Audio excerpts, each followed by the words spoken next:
What's up guys? So today's video is called the fundamentals of fat loss. So in a previous video we've spoken about focusing on the big picture with regards to nutrition. So in this video is kind of along the same lines, but today we're going to be speaking about some specifics with regards to fat loss. So I'm going to say from the outset once again that the reason I'm putting this video together is sometimes people get ahead of themselves with regards to approaches in nutrition when they just haven't got the fundamentals in place. So this video is approaching it from a simplistic point of view and using the KISS principle. So keep it simple, stupid, because ultimately sometimes that's where people go wrong. You know, sometimes they just need to spend more time focusing on the basics and doing them consistently than getting ahead of themselves. Also from the outset guys, in today's video we're speaking about body fat losses or body recomposition as opposed to weight loss. So hopefully we know by now, or if we don't, then I'll put a video together about why weight loss diets are kind of flawed and why when we're looking to improve the way we look, we need to focus on body recomposition as opposed to just the weight on the scale and just achieving loads of weight loss. So we're speaking about maximising body fat losses and minimising lean tissue losses, so keeping hold of our muscle tissue because that's a valuable thing to us. Alright guys, so point number one with regards to fat loss fundamentals is that we need an understanding of total energy intake, and then we need to create an appropriate caloric deficit to bring about those changes in body fat stores. Now, there's only one way to go about calling upon stored energy in the body, so body fat, and that's to create an imbalance between the food we intake, so total energy we're consuming, versus total energy output or total energy expenditure, whatever you want to call it. Now, there's a couple of ways we can go about creating this imbalance. So number one is that we can just consume total less calories, so we can consume less food altogether.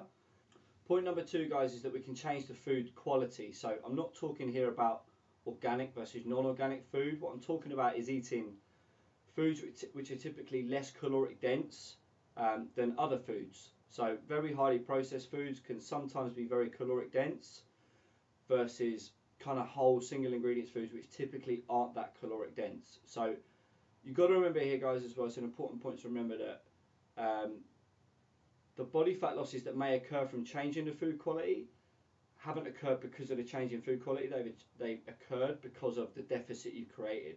So by consuming less calories altogether because of the nature of the food and the fact they're less caloric dense. So it has an impact food quality, but it always comes back to total energy we consume. Point number three guys is that we can just increase our energy output, so we can increase our energy expenditure. And the last one is that we can use a combination of both to bring about those changes in body fat losses, and that's preferably what I would consider to be the better option. So creating a deficit via a slight restriction of calories, but perhaps also creating a further deficit by an increase of activity. Okay, so you've got an understanding now about how we can alter the size and the scope of the deficit.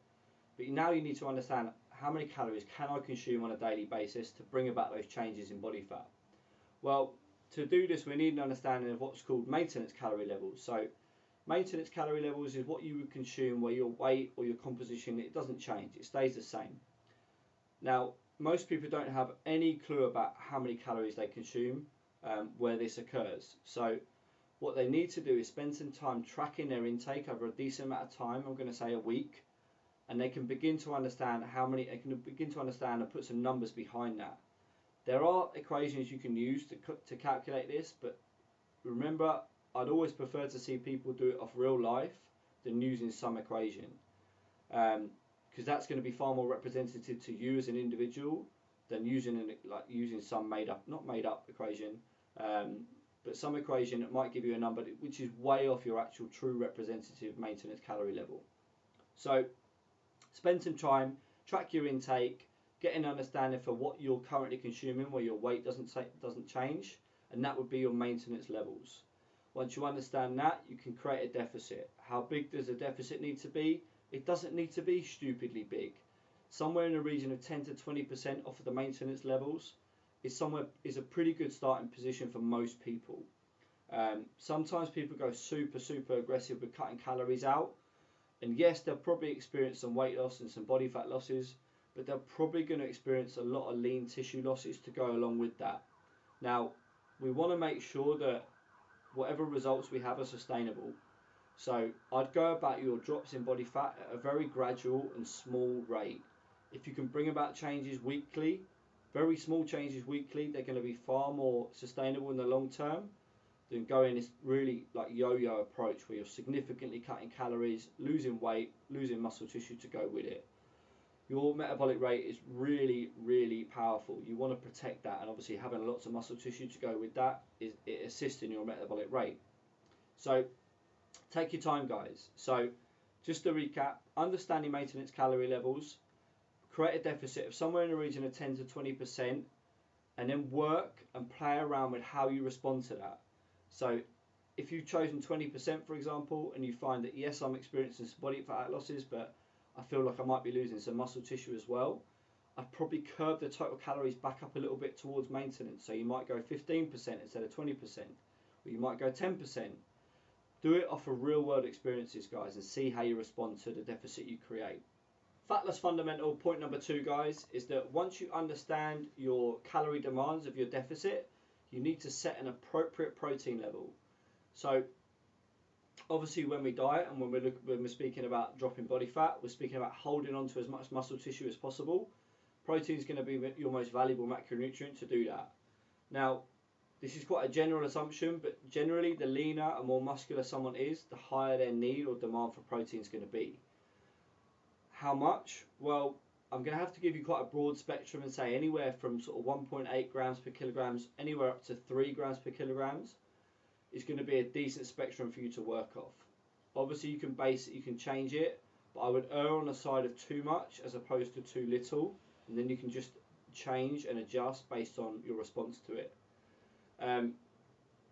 Remember, protein has 4 calories per gram, so you can work out how many total calories you're consuming from protein and how much that was representative out of the total number of calories you consume over the course of a day. Fat loss fundamental point number 3, guys. So just a little recap up to now. You've got an idea of how many calories you need to consume over the course of a day. You've done this by estimating your maintenance calorie levels and then creating a deficit off this.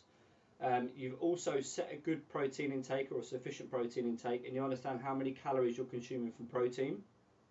So what you now have is the remaining calories that you need to consume over the course of the day. Now this is going to be made up of carbs and fats. Now this is going to be an interesting one to talk about, guys, because the truth is there isn't a black and white answer with regards to what you need. It's going to be highly individualized, and you need to remember that. It needs to be done through trial and error, and you need to find out what you perform well on, what you feel good on, and ultimately what gets you the best results. I've got to make you aware as well that just because you're playing around with carbs and fats, yes, they play a role, but you've also got to acknowledge that the whole time you're doing that, you're still in that caloric deficit, which is ultimately what has the most profound impact in losing body fat. You're still in that deficit regardless of the amount of carbs and fats you play around with. But that's highly individual, guys. You've got to play around with what makes you feel good and what you respond well to. So just remember that. Take the time to do that. There isn't a black and white answer. There isn't something that's set in stone. Whatever caloric allowance you have left, play around with how many fats and how many carbs you have. You may prefer a low fat, high carb approach. You may prefer a high fat, low carb, or you may prefer moderate intakes. But you've got to acknowledge that that deficit is the most important thing that you're in. So there we have it, guys. 3 simple things which I always come back to with regards to talking to people about using nutrition towards fat loss. Total energy intake over the course of the day and making sure you're in a caloric deficit. Setting protein intake and then allowing the rest to take care of itself via whatever you choose to do. Always remember that total macronutrient intake over the course of the day is way more impactful and profound than worrying about things like meal frequency, meal timing, carb backloading, carb cycling, things like that. You've got to acknowledge the bigger picture here, guys. So make sure that your energy intake is sufficient and it's in that deficit, and that deficit isn't so extreme that it's going to lead to lots of muscular losses.